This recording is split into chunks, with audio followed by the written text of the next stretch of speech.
بسم الله الرحمن الرحيم وصلى الله على أشرف الأنبياء والمرسلين سيدنا محمد وعلى آله وأصحابه أجمعين.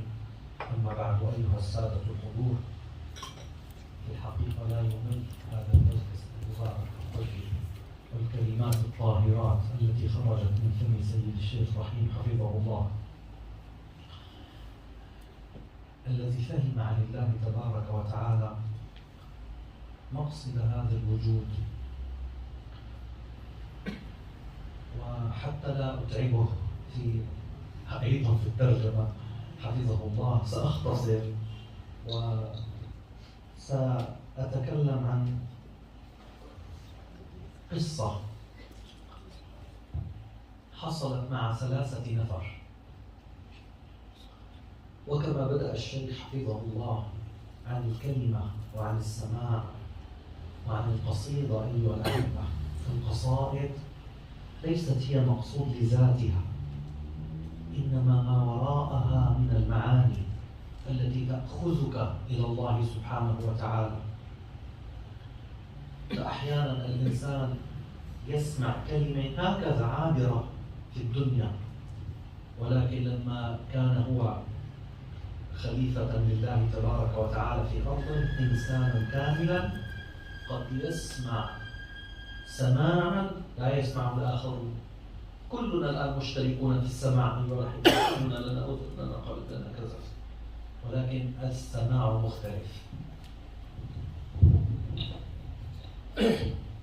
Beliau berbicara tentang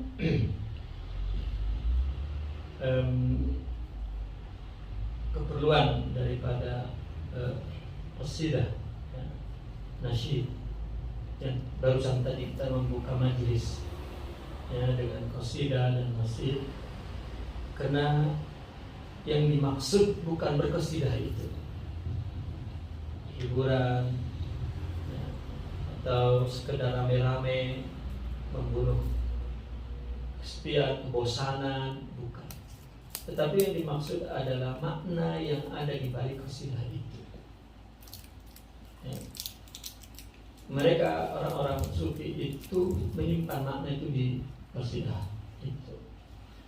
Maka orang-orang yang memiliki kesempurnaan rohani, atau yang kategori yang tadi dibicarakan oleh saya tentang sosok al-insanul kamil, ketika mendengar qasidah itu maka dia menangkap makna itu, karena isi kandungan qasidah itu membimbing, mendidik manusia untuk terus menuju kepada Allah Subhanahu wa ta'ala. Maka dia mendengar di balik qasidah itu Allah yang memperdengarkan kepada telinga batin mereka, orang-orang yang memiliki al-insanul kamil. ثم نسمع أيها السادة شرحا وافيا وغافرا عن الكلمة. علماء العربية رضي الله تعالى عنهم صدروا الكلام عن الكلمة. كلامنا لفظ مفيد كاستقم، وهذا محفوظ، حتى الأندونيسيون يحفظون أكثر منا العرب في هذا.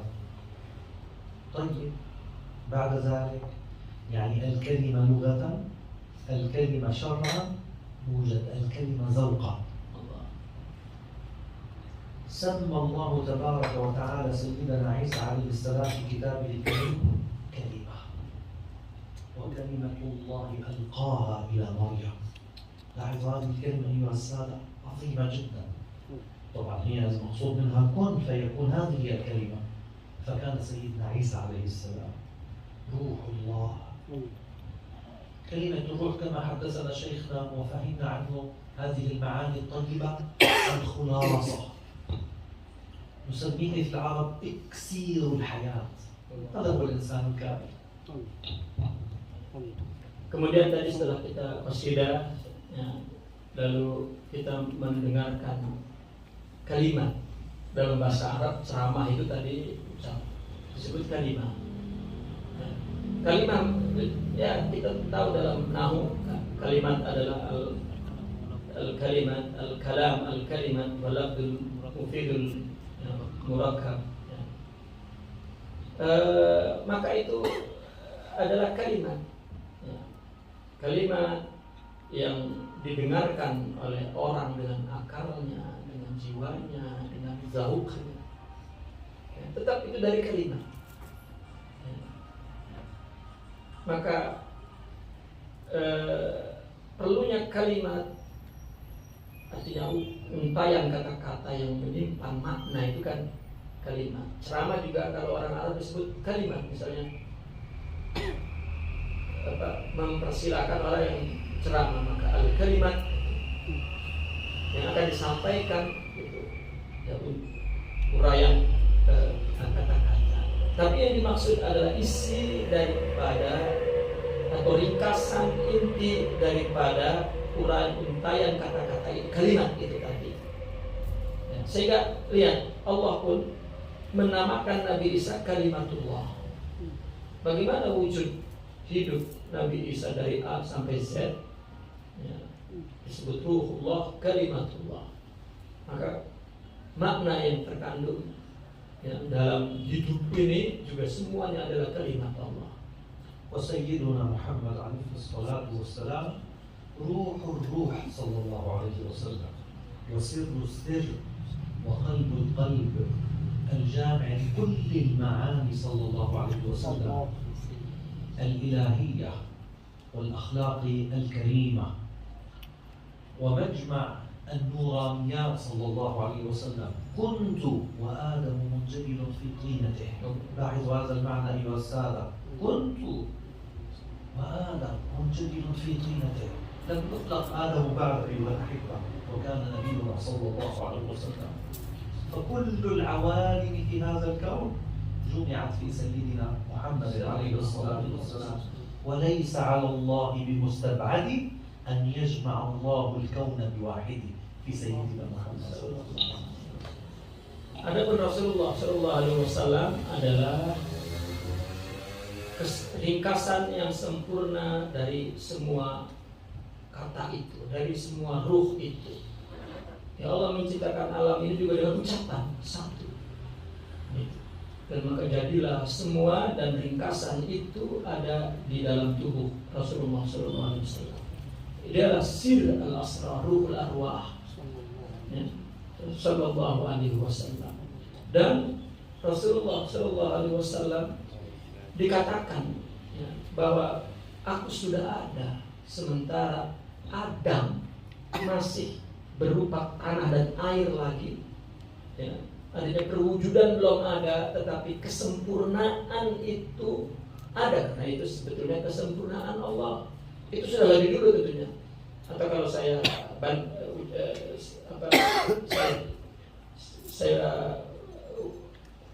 jelaskan tadi dengan ceramah sebelumnya bahwa konsep itu sudah ada. Itulah maksudnya. Ya, nur itu adalah idea. Ya, itu sudah ada sementara bangunan ini tanahnya masih di mana-mana, batunya masih di mana-mana, tapi konsep itu sudah ada. Jadi Muhammad dalam konsep Nurul Anwar ini sudah ada. Sedangkan Adam artinya perwujudan tempat nur ini masih terpisah-pisah lagi. Nah, kenapa? Karena kesempurnaan cahaya ini terakhir nanti seperti bangunan tadi. Terakhir nanti itu ada pada tubuh yang bernama Sayyidina Muhammad sallallahu alaihi wasallam. وثلاثة مريدين أيها الأحبة تربوا عند عارف بالله جليل، وقد أكرموا بهذا الذوق للكلمة، فكانوا يمشون في الطريق هؤلاء الثلاثة. بائع الخضار ينادي في السوق: يا زعتر بري، يا زعتر بري.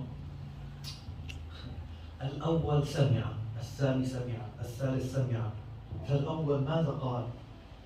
خطب في سره، قال: اسعى ترى بري. الثاني ماذا قال؟ الساعة ترى بري، الساعة الآن. الثالث قال: ما أوسع بري. ذوق للكلمة أيها الأحبة. ثلاثة لهم نفس الأذن، ولكن كل واحد عنده ذوق مختلف عن الآخر. هؤلاء الذين تربوا في مدارس العارفين بالله ومجالس الصالحين أمثالكم أيها السادة، أبدا أمثالكم، والله أمثالكم. اللهم لا تقطعنا عن موالد الصالحين يا أرحم الراحمين، لا في الدنيا ولا في البرزخ ولا في الآخرة. Jadi berkaitan dengan kita tadi bermula dengan qasidah dan kemudian berceramah, semuanya adalah kalimat. Setiap orang mendengarnya, tetapi setiap orang berbeda merespon dan merasakannya di dalam jiwanya, tergantung masing-masing dalam perjalanan menuju kepada Allah sampai di mana langkah perjalanan dia menuju kepada Allah, maka merespon kalimat tadi baik dalam qasidah atau ceramah itu akan berbeda. Semua itu dengan istilah dalam bahasa Arab kalimat. Nah, maka berdasarkan dengan ini ada kisah seorang murid. Ya, artinya seperti kita, ya, kita berada dalam sebuah tarikat dan sedang berjalan menuju kepada Allah. Satu hari 3 orang ini, seorang murid, seorang salik, 3 orang salik ini berjalan.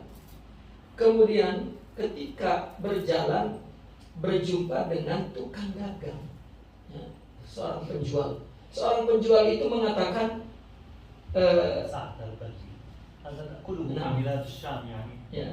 dia mengatakan az-za'tar al-barri.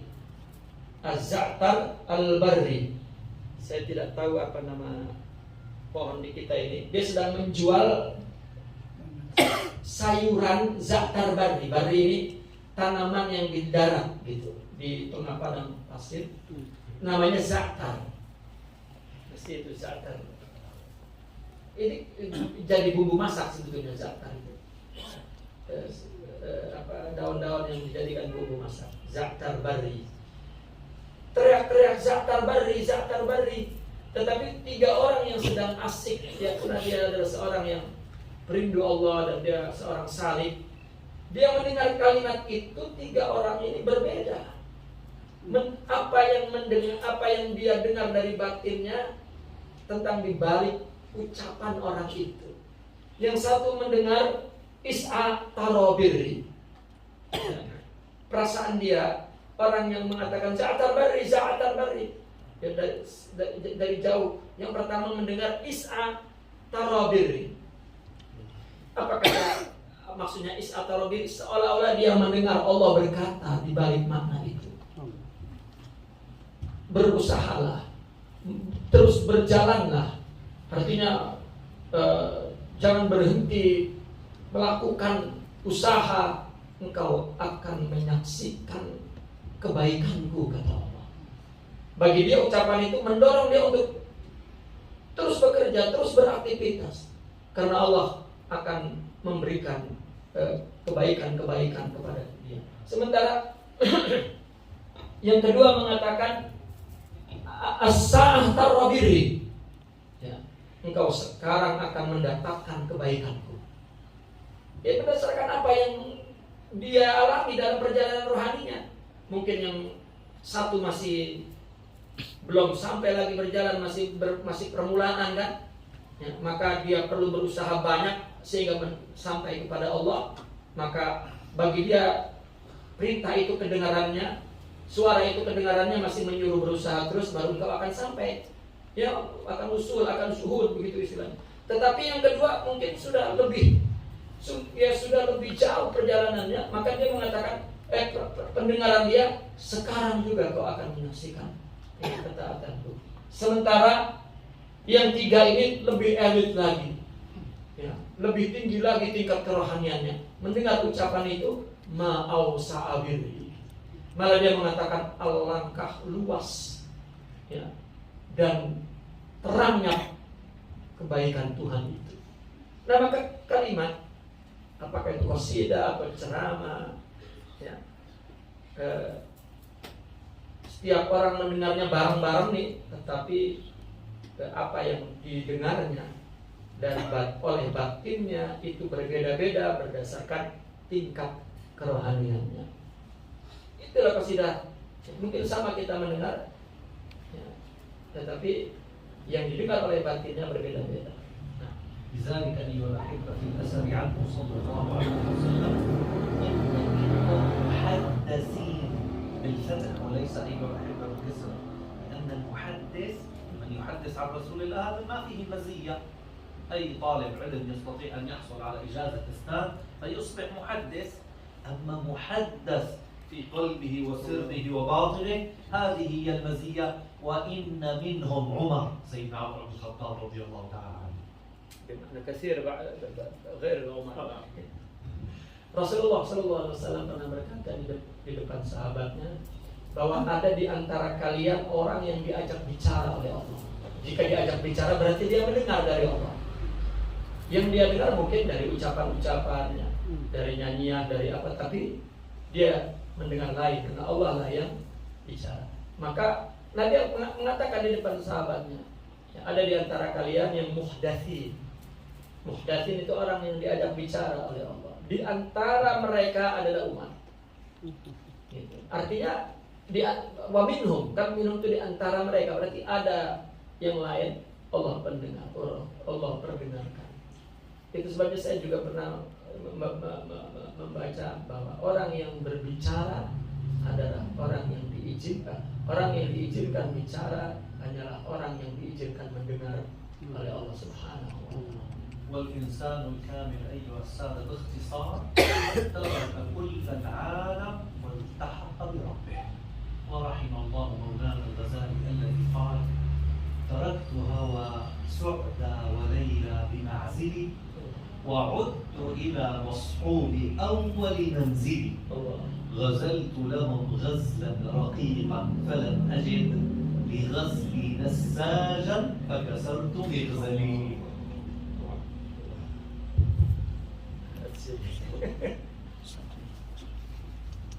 Maka al-insanul kamil, ya, seorang yang meninggalkan dunia dan sepenuhnya yang dia buru adalah Allah Subhanahu wa ta'ala. Ini kalimat kelihatannya jika dipahami secara logika maka dia tidak memiliki dunia. Artinya bahwa apapun yang dilakukan di dunia ini bukan untuk dunia. Karena dunia ini sudah ada yang mengaturnya Allah, dan kita hidup bukan untuk ikut mengatur, memikirkan, meminta, mencari, bukan. Maka apa yang Allah ilhamkan kita dapatkan, kita kerjakan, yang kita perlukan, semuanya Allah yang memberikan, dan semuanya adalah untuk Allah. Itu maksudnya. Jadi kalau kita artikan taraf ke dunia, dia sembunyi di gua, bukan itu maksudnya. Ya, artinya bahwa dia melakukan hidup ini bukan untuk dunia sama sekali, karena Allah sudah mengaturnya. Kira-kira kalau ada orang yang mengatur sesuatu urusan, maka kita nyaman, sudah ada yang mengatur. Dan Allah lah yang mengatur dunia ini. Allah akan ilhamkan apa yang akan Allah berikan kepada kita, ya. Maka setelah itu kita buru hanyalah Allah. Maka itu sebabnya ada satu syair yang disenandungkan oleh Al-Imam Al-Ghazali, taraktu hawa sa'da wa laila bi ma'zalin. Aku tinggalkan cinta kepada Sa'da dan kepada Laila jauh-jauh. Wa uttu ila mashubi awwala manzili, dan aku kembali kepada yang menyertaiku pertama kali aku datang. Ghazaltu lahum ghazlan raqiqan falam ajid li ghazli nasajan fakasartu maghzili. Maka aku cumbu mereka dengan cumbuan yang lembut dan halus, maka tidak akan aku dapatkan cumbuan ini, ya, menjadi untayan kata-kata. Maka setelah itu aku hancurkan untayan kata-kata itu, karena yang aku cari adalah di balik kata-kata itu, yaitu Tuhan yang menciptakan semua itu. Maka simbol-simbol cinta itu hanyalah ilusi, ya, semuanya menjelaskan tentang Allah. Maka apapun yang dilihat keindahan, yang dia saksikan hanyalah Allah Subhanahu wa ta'ala. وفي هذا القدر كفاية. أسأل الله سبحانه وتعالى العظيم رب العرش العظيم أن لا يقطعنا عن بابه ولا عن أحبابه. أسأل الله سبحانه وتعالى أن يغفر لنا ذنوبنا ويكفر عنا سيئاتنا ويتوفنا مع الأبرار. أسأل الله سبحانه وتعالى الرحمة العامة الواسعة لشيخنا وفقيدنا ومؤسساته المحافظة الطاهرة. اللهم اغفر لنا وارحمنا ولآبائنا ولأمهاتنا ولأجدادنا وجداتنا ومن له حق علينا. اللهم لا تنسنا من رحمتك الواسعة يا رب العالمين. اغفر اللهم لنا ولأشياخنا ولآبائنا ولأمهاتنا ولكافة أهل الإيمان والتوحيد. وصلى الله على سيدنا محمد النبي الأمي وعلى آله وصحبه وسلم والحمد لله رب العالمين. الفاتحة.